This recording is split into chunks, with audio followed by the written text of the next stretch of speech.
है वो दो भागों के अंदर हुआ करता था। मैं जल्दी से बताऊंगा, आगे बढ़ूंगा। पहले भाग को केतुबा कहा जाता था, जिसका मतलब होता था इंगेजमेंट सेरेमनी, और दूसरे भाग जो होता था उसको हुपा कहा जाता था, उसका मतलब होता था वेडिंग सेरेमनी। और ये केतुबा जो हुआ करता था, इसमें कई सारे स्टेप हुआ करते थे। क्या स्टेप हुआ करते थे? दुल्हा जो होता था वो अपनी दुल्हन खुद चुनता था। पापा नहीं चुनते थे, मम्मा नहीं चुनती थी, पादरी साहब नहीं चुनते थे, पादरी साहब की मैडम भी दुल्हन नहीं चुनती थी। जो आजकल होता है कई कलीसियाओं में, पादरी साहब की जो मैडम होती है वो बताएंगी कि लड़के को किससे विवाह करना है और किससे नहीं, और लड़की को किससे विवाह करना है किससे नहीं। तो ऐसा यहूदियों में नहीं होता। जो जवान यहूदी लड़का होता था वो खुद एक लड़की का चुनाव करता था। जो लड़की उसको पसंद आ जाया करती थी, उस लड़की से जाकर के वो पूछता था कि क्या मुझसे शादी करोगी। अब ये लड़की के ऊपर निर्भर होता था कि वो हाँ बोल सकती थी, ना बोल सकती थी, और रिजेक्ट भी कर सकती थी। लड़की के पास इतना ही अधिकार होता था। लड़की जो है पापा के पास जाकर के नहीं कह सकती थी पापा मेरी शादी उससे कराओ, जैसा आज होता है कि नस काट लूंगी, जहर पी जाऊंगी। तो लड़की जो है सिर्फ हाँ या ना बोल सकती थी, या प्रपोजल रिजेक्ट कर सकती थी, लेकिन दुल्हन चुनने का अधिकार जो है वो सिर्फ लड़के के पास हुआ करता था। और इसीलिए यीशु मसीह ने यूहन्ना रचित सुसमाचार 15 अध्याय उसके 16वें वचन के अंदर कहा कि तुमने मुझे नहीं चुना, लेकिन मैंने तुमको चुना है। जैसे एक दुल्हा अपनी दुल्हन का चुनाव करता था, ऐसे ही यीशु मसीह ने हमारा चुनाव किया। उसके बाद लड़का अपने पापा को लेकर के, अपनी मम्मा को लेकर के, और दूसरे मामा को, चाचा को, ताऊ जी को, सबको लेकर के, फूफा, फूफ बुलाने वाले फूफा जो होते हैं उनको लेकर के लड़की के घर जाता था। अब लड़की के घर जाता था, साथ में पादरी साहब यानी यहूदी रब्बी जो होता था वो भी जाया करते थे। पादरियों का रोल कभी खत्म नहीं होता है, आप भूलिएगा। पैदा होते हैं तो पादरी है, वो कब्रिस्तान में एंड में भी पादरी पीछा नहीं छोड़ता है, वहां पे भी पादरी है। तो पादरियों से पीछा नहीं छुड़ा पाएंगे आप। तो यहूदी रब्बी भी साथ में जाता था। अब लड़की के घर पर जाकर के सारी बातचीत हो जाती थी, एक कॉन्ट्रैक्ट बनाया जाता था।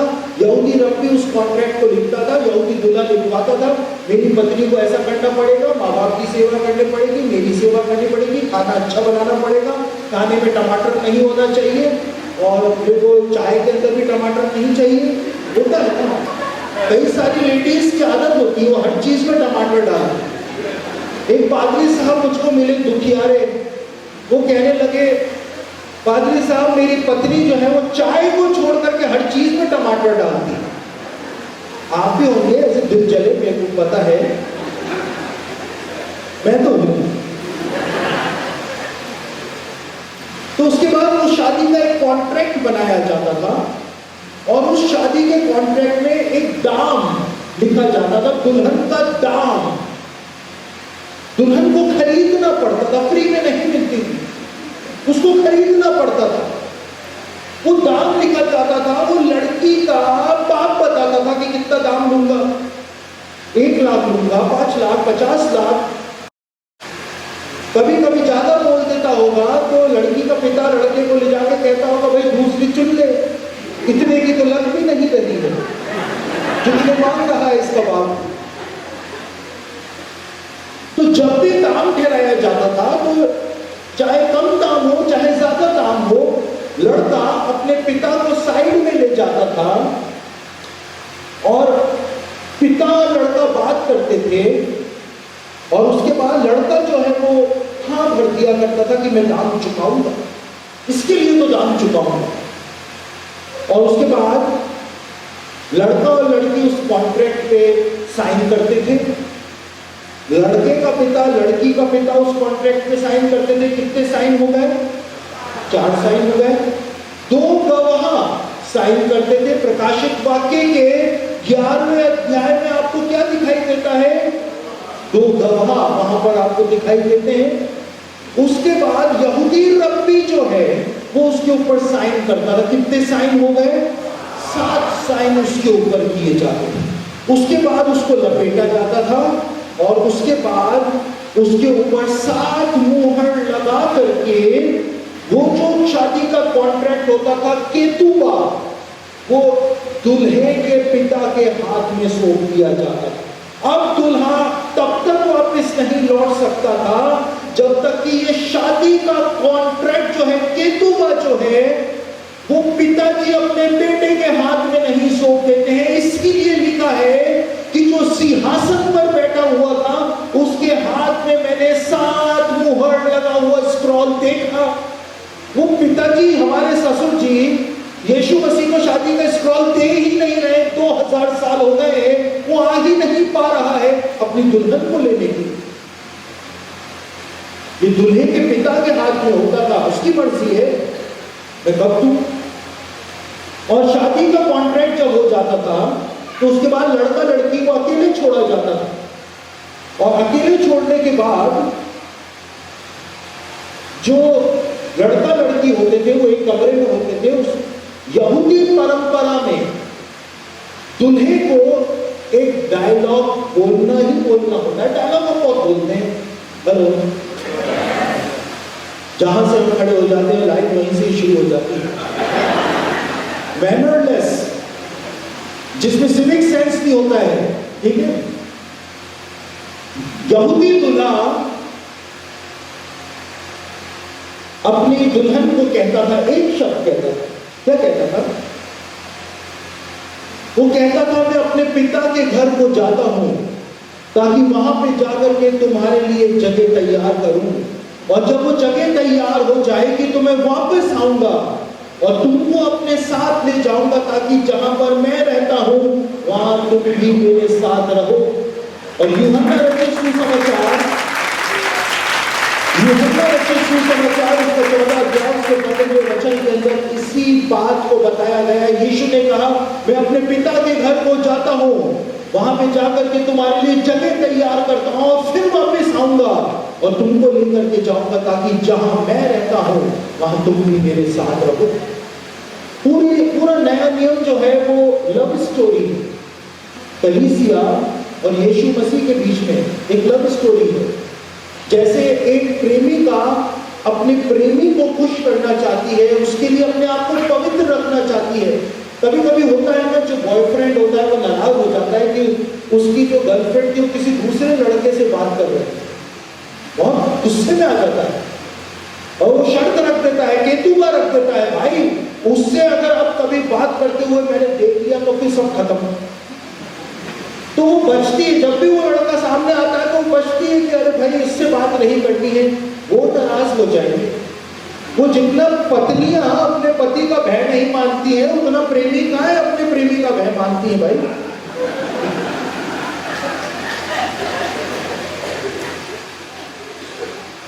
तो वैसे ही बात यहां पर है। और उस केतुबा के अंदर दाम ठहराया जाता था, लड़की का दाम ठहराया जाता था। इसीलिए लूका रचित सुसमाचार 22 अध्याय 20वें वचन के अंदर लिखा हुआ है, यीशु ने कहा था मैं दाम चुकाऊंगा तुम्हारे लिए, अपना लहू तुमको तुम्हारे लिए दे करके मैं तुमको अपने लहू के द्वारा खरीद लूंगा। एक ही बात पूरी बाइबल में बताई हुई है कि यीशु ने अपनी दुल्हन को अपने लहू को दे करके खरीदा और उसके बाद दुल्हा चला जाता था। अब दुल्हा जब तक नहीं लौट सकता था जब तक कि पिताजी वो 7 मुहर लगा हुआ स्क्रॉल उसको नहीं दे देते, तो दुल्हन लेने नहीं आ सकता था। और जब भी कोई लड़के से पूछता था कि भाई दुल्हन कब घर आ रही है, तो दूल्हा बस कहता था सिर्फ पिता को पता है। दुल्हन कब घर आएगी सिर्फ पिता को पता है। और इसीलिए यीशु ने कहा कि ना तो मुझको पता है, ना मेरे दोस्तों को, स्वर्गदूतों को पता है, लेकिन सिर्फ पिता को पता है कि दुल्हन घर कब आएगी, मैं वापस कब आऊंगा। इसलिए यीशु मसीह ने इन सब बातों को कहा। और उसके बाद वो समय आता था जब दुल्हे का पिता अपने बेटे के हाथ में वो 7 मोहर लगा स्क्रॉल दे दिया करता था और दूल्हा अपने दोस्तों के साथ अपनी दुल्हन को लेने उसके घर जाया करता। बड़े हुल्लड़ के साथ जाया करता था, शोर शराबा करता हुआ जाया करता था। तो वही बात जो है वो यहां पर यूहन्ना ने बताई है। सिर्फ एक सेंटेंस के द्वारा, एक वाक्य के द्वारा यूहन्ना ने पूरा यहूदी कल्चर जो शादी को लेकर के है उसको यहां पर उसने बता दिया। उसके बाद 5वां वचन, 5वें अध्याय का 5वां वचन, तब उन प्राचीनों में से एक ने मुझसे कहा, मत रो, एक यहूदा के गोत्र का वह सींग जो दाऊद का मूल है, इस पुस्तक को खोलने और इसकी 7 मोहरों को तोड़ने के लिए जयवंत हुआ है। यहूदा के गोत्र का सींग जो दाऊद का मूल है, एक सींग दिखाई दिया। इस 7 मोहर लगी हुई पुस्तक को लेने और इसकी मोहरों को तोड़ने के लिए मेमना नहीं, एक सींग दिखाई दिया, शेर, बब्बर शेर दिखाई दिया। दाऊद ने, और दाऊद का मूल अलग है, दाऊद ने परमेश्वर के मंदिर को एक्चुअल में, जो टेंपल ऑफ सोलोमन नहीं था लेकिन वो टेंपल ऑफ डेविड था, एक्चुअल में सब कुछ तो दाऊद ने किया था। मंदिर के ब्लूप्रिंट दाऊद ने बनाए थे, सारा सोना दाऊद ने जमा किया था, मंदिर की आराधना विधि दाऊद ने बनाई थी, सब कुछ दाऊद ने किया था। सुलेमान ने तो ठेकेदार का काम किया था कि भाई चूना भाटे का काम करवा दिया, यहाँ सीमेंट लगेगी, यहाँ ये ऐसा होगा, यहाँ से छज्जा निकलेगा, यहाँ से लाइट आएगी, यहाँ से रोशनदान होगा, बस उसने तो लगवाया था। ब्लूप्रिंट जो था वो दाऊद ने बनवाया था। दाऊद ने परमेश्वर के मंदिर को जो डिजाइन किया था वो इस प्रकार का उसने परमेश्वर के मंदिर को डिजाइन किया। और ये डिजाइन जो है, इसके लिए यहूदी रब्बी कहते हैं कि दाऊद ने परमेश्वर के मंदिर को इस प्रकार से जो डिजाइन किया था वो वास्तव में उसने एक बब्बर शेर को दिखाया था कि एक बब्बर शेर जो है वो मोरिया पर्वत के ऊपर बैठा हुआ है, और इसीलिए उसको एक सीन दिखाई दिया। जैसे मूसा का तंबू यीशु मसीह का प्रतीक था, वैसे ही परमेश्वर का मंदिर जो सुलेमान ने बनाया था वो यीशु मसीह का प्रतीक था। मैंने आपको बताया मार्ग, सत्य और जीवन, यीशु मसीह ने कहा मैं हूं, वो परमेश्वर के मंदिर के फाटकों के नाम हुआ करते थे। सच्ची दाखलता मैं हूं, वो परमेश्वर के मंदिर के अंदर वो दाखलता सोने की लटकी रहा करती थी। इस प्रकार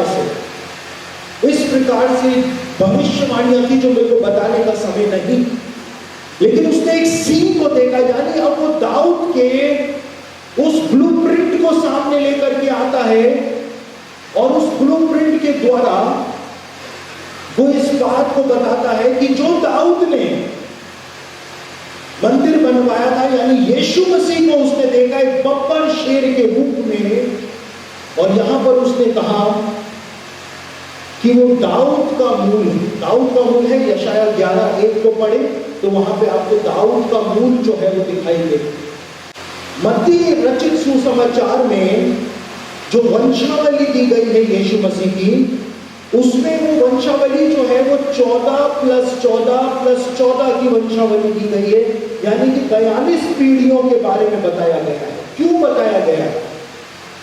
वहां से वहां तक 14 पीढ़ियां हुई, वहां से वहां तक 14 पीढ़ियां हुई, और वहां से वहां तक 14 पीढ़ियां। ऐसे क्यों बताया गया है मत्ती के द्वारा? 42 पीढ़ियां क्यों बताई गई?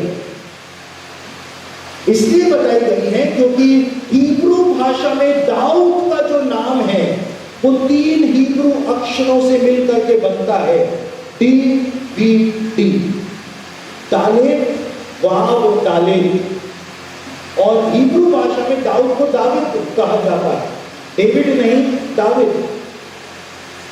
और ये हिब्रू भाषा के अंदर जो तालेत होता है, डी अल्फाबेट जो होता है, उसकी न्यूमेरिकल वैल्यू होती है 4, और वाव जो होता है, वी अल्फाबेट जो होता है, उसकी न्यूमेरिक वैल्यू होती है 6। और उसके बाद वापस से जब तालेत यानी डी अल्फाबेट आता है, DVD, उसकी न्यूमेरिकल वैल्यू होती है 4। तो 4 + 6 + 4 हो जाता है 14, यानी कि 14। और इसीलिए कहा है कि वो दाऊद का मूल है। क्यों है और ये क्यों उसकी वंशावली में 14 को बार बार बताया है, ठोक बजा करके 3 बार बताया है कि वो दाऊद का ही पुत्र था, क्योंकि उसकी वंशावली के अंदर भी 3 बार 14 अंक जो है वो निकल करके सामने आता है। वही बात जो है यूहन्ना ने प्रकाशित वाक्य में बताई है कि वो दाऊद का ही मूल है और किसी का बेटा नहीं। उसके बाद एक और बात हम देख लेते हैं, फिर मैं समाप्त करूं।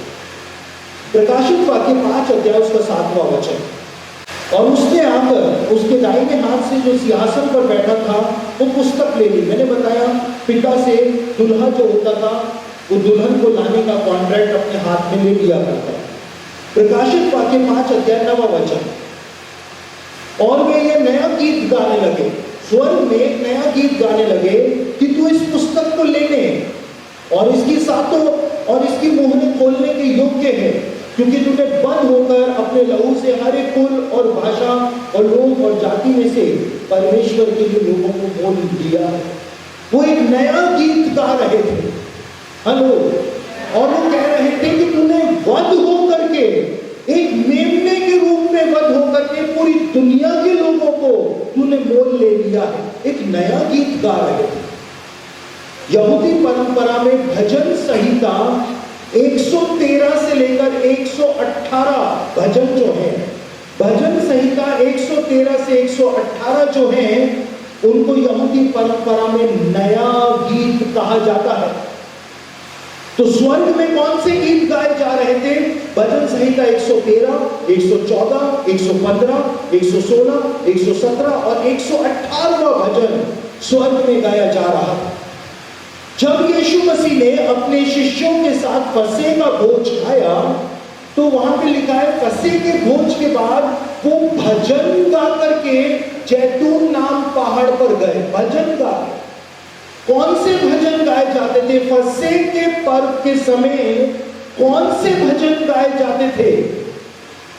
भजन संहिता 113, 114, 115, 116, 117 और 118 भजन फसह के पर्व की रात को गाए जाते थे। वही यीशु मसीह ने भी गाए थे, वही शिष्यों ने भी गाए थे। वही भजन जो है स्वर्ग में नए गीत के रूप में गाए जा रहे हैं। और यूहन्ना ने आगे लिख दिया कि उसने वध होकर के, मेमने के रूप में वध होकर के, यहां पर मेमने का भी जिक्र है, उसके वध होने का भी जिक्र है, फसह के पर्व पर गाए जाने वाले भजनों का भी जिक्र है। यानी यूहन्ना इस बात को बता रहा है कि ये ही परमेश्वर के फसह के पर्व का मेमना है, जो कि यहूदा के गोत्र का सिंह है, दाऊद का मूल और वंश है। और यही परमेश्वर से उस शादी के कॉन्ट्रैक्ट को लेने का अधिकार रखता है, इसकी मोहरों को तोड़ने का अधिकार रखता है। यहूदी परंपरा को वापस यूहन्ना प्रकाशित वाक्य में लेकर के आ गया। तो आज मैं अपने संदेश को यहीं पर ही रोक रहा हूं इस सेशन में। कल हम प्रकाशित वाक्य के 6ठे अध्याय से आगे बढ़ेंगे। परसों हम प्रकाशित वाक्य के 19वें अध्याय तक इस बात को समझेंगे कि कैसे यहूदी परंपराओं को यूहन्ना के द्वारा प्रकाशित वाक्य के अंदर छिपाया गया है। तो आप लोगों का बहुत बहुत धन्यवाद हो कि आप लोग आज के इन सेशंस के अंदर आए। आपने इन सेशंस के अंदर बहुत सारी चीज़ों को सीखा। कल सुबह मैं प्रकाशित वाक्य में तो प्रचार करूंगा ही करूंगा, रैप्चर के ऊपर भी कल सुबह मैं प्रचार करूंगा कि बाइबल रैप्चर के बारे में क्या बताती है, और दूसरे विषय जो परमेश्वर ने मुझको दिए हैं आप लोगों को बताने के लिए, वो मैं आपके सामने रखूंगा। मैंने आज सुबह आपसे कहा था कि इन 3 दिनों के अंतिम सेशन के अंदर जब हम पहुंचेंगे, आप इतना कुछ बाइबल की भविष्यवाणियों के विषय में जान चुके होंगे, वर्ल्ड पॉलिटिक्स के बारे में जान चुके होंगे कि आपको बाइबल अपने आप ही समझ में आनी शुरू हो जाएगी, भविष्यवाणियां अपने आप ही समझ में आनी शुरू हो जाएगी। आइए हम लोग प्रार्थना करें, अपनी आंखों